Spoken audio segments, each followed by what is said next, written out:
Salut à tous, c'est Xavier, bienvenue sur Watch Mojo Français. Aujourd'hui je vous retrouve pour le top 10 des détails cachés dans des scènes d'intro au cinéma. Puisque nous sommes sur une exploitation laitière, je suppose sans risque de me tromper que vous avez du lait?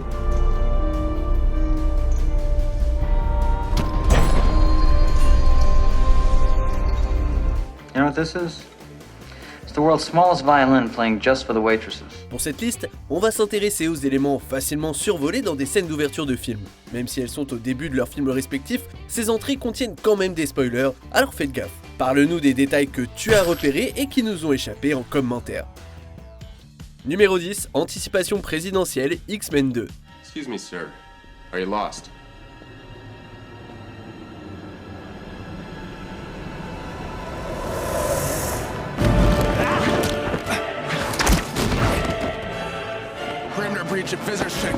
Le deuxième film de la franchise X-Men commence fort, puisque Diablo se fraye un chemin grâce à la téléportation à travers la Maison Blanche pour essayer d'abattre le président américain.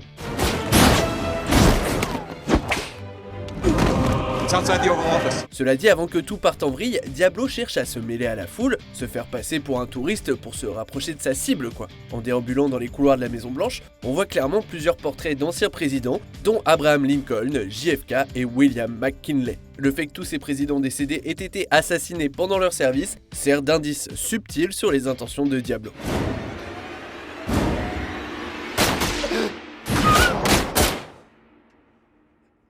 Numéro 9, le produit dont personne ne voulait, sans un bruit. Ce film fait un taf remarquable pour nous offrir l'histoire d'une famille isolée qui essaye de survivre tant bien que mal dans un monde envahi par des aliens qui sont très réactifs au bruit, avec très peu, voire pas de mots parlés. Quoi qu'il en soit, même les meilleurs yeux de lynx du public ont pu ne pas tout voir. Dans la scène d'intro, on voit la famille Abbott faire une virée en ville pour faire des courses, entre guillemets, dans un magasin déserté. Bien que l'endroit ait été vidé comme il se doit dans la plupart des rayons, ils arrivent quand même à trouver ce qu'ils veulent. Cela dit, il y a un produit que ni eux, ni personne avant eux ne semble avoir touché, les chips. Bah ouais, logique, personne n'a envie de chips croustillantes quand des aliens qui chassent au son rôdent et peuvent tuer quelqu'un pour en avoir sorti une seule. Numéro 8, le présage de l'arrêt sur image, Shutter Island. Pull yourself together, Teddy. Pull yourself together.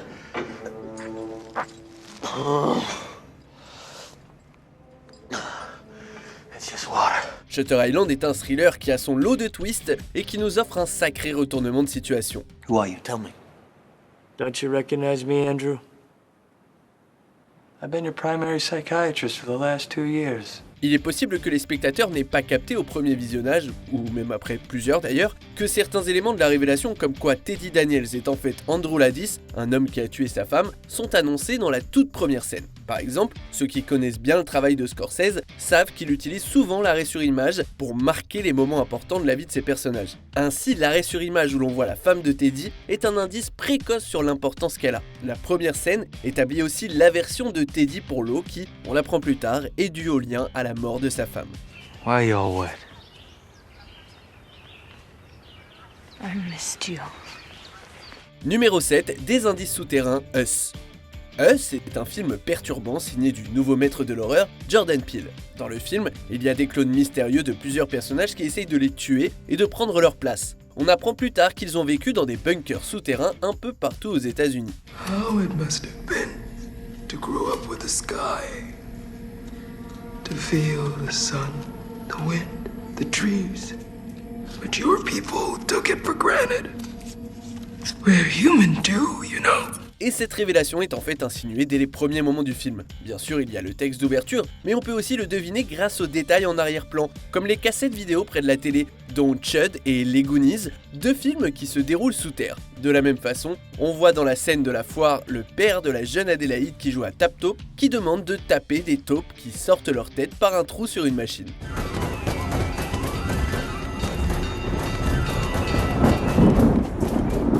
Numéro 6, prise par le poignet, Inglourious Basterds. Quentin Tarantino écrit de superbes dialogues et la scène d'ouverture de ce film, qui a lieu pendant la Deuxième Guerre mondiale, ne fait pas exception. But like any enterprise, when under new management, there's always a slight duplication of efforts. most of it being a complete waste of time, but needs to be done nevertheless. Cela étant, tandis que les spectateurs retiennent probablement leur souffle alors que le colonel nazi Hans Landa interroge un fermier qu'il suspecte de cacher des juifs, il se peut qu'ils aient manqué un détail non verbal. Quand Landa empêche une des filles du fermier d'aller chercher du vin et demande du lait à la place, il lui attrape le poignet. Mais non, merci beaucoup, monsieur la petite, pas de vin. Ça suffit pour accélérer notre rythme cardiaque, mais c'est en fait le sien que Landa vérifie. Il prend son pouls pour essayer de jauger à quel point elle est nerveuse. Étant donné que c'est un détective très doué, il est probable qu'il savait déjà que les juifs en question s'étaient réfugiés là, mais c'est une touche appréciable qu'il cherche confirmation.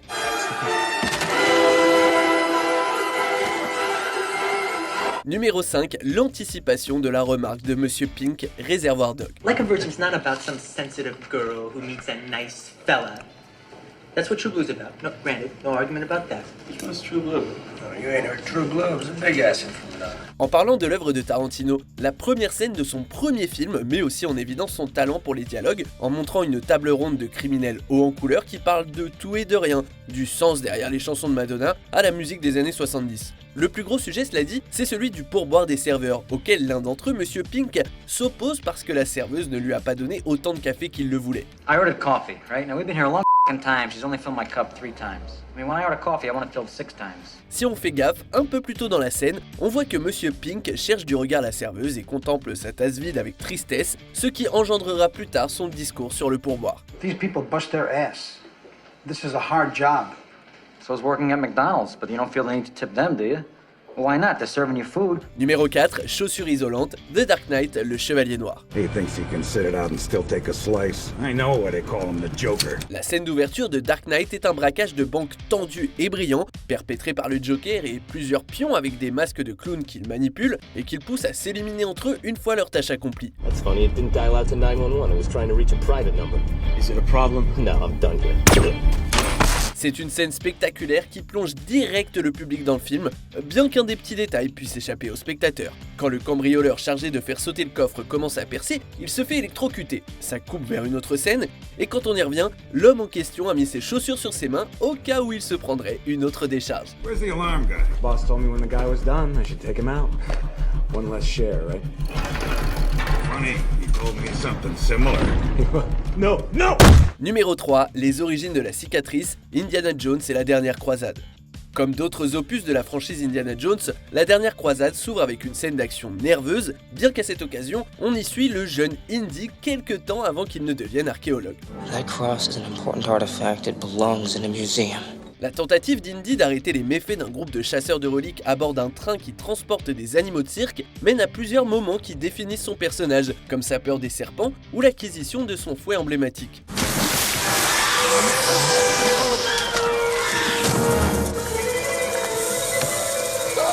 Ce dernier va d'ailleurs causer un accident quand le jeune Indiana va vouloir repousser un lion avec le fouet et se donner accidentellement un coup au menton, laissant une cicatrice que partagent l'Indiana Jones adulte et l'acteur Harrison Ford qui, lui, l'a obtenu dans un accident de voiture. Si c'était moi, je raconterais l'histoire du lion, même si ça vient d'un film.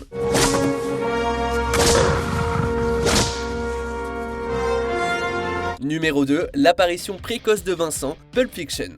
Décidément, Quentin Tarantino kiffe bien les petits détails, hein. Il y a tellement d'éléments dissimulés dans ces films non linéaires, finalement, c'est pas si surprenant qu'ils soient re-regardables à souhait. I'm ready, let's do it right now, right here.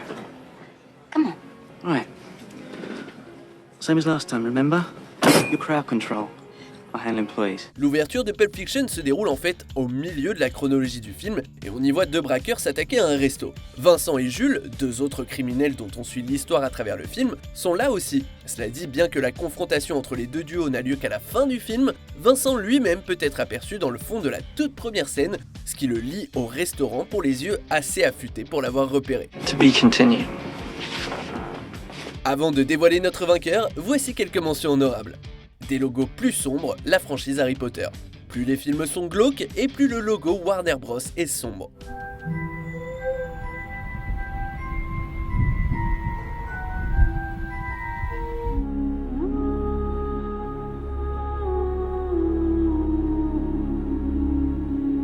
Michael Shannon est le monstre, la forme de l'eau. Le nom de Shannon apparaît pile quand le narrateur mentionne l'antagoniste. Or perhaps I would just warn you about the truth of these facts. and the tale of love and loss. And the monster who tried to destroy it all. Scarface de Wish, Zombieland, cet aspirant Tony Montana est en fait Rhett Reese, co-scénariste du film.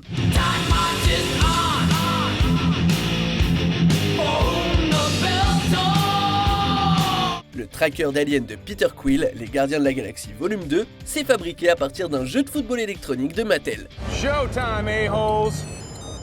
He'll be here any minute. Le hibou original intervient sur une agression familière, Watchmen Les Gardiens. C'est pas la famille Wayne, ça? On arrive presque à la fin. Nous publions de nouvelles vidéos chaque jour, alors abonnez-vous et activez la petite cloche et les notifications sur téléphone pour ne rien rater. Numéro 1, installez tout le film Retour vers le futur. Pour un film sur le voyage dans le temps, Retour vers le futur ne fait pas tellement de détours.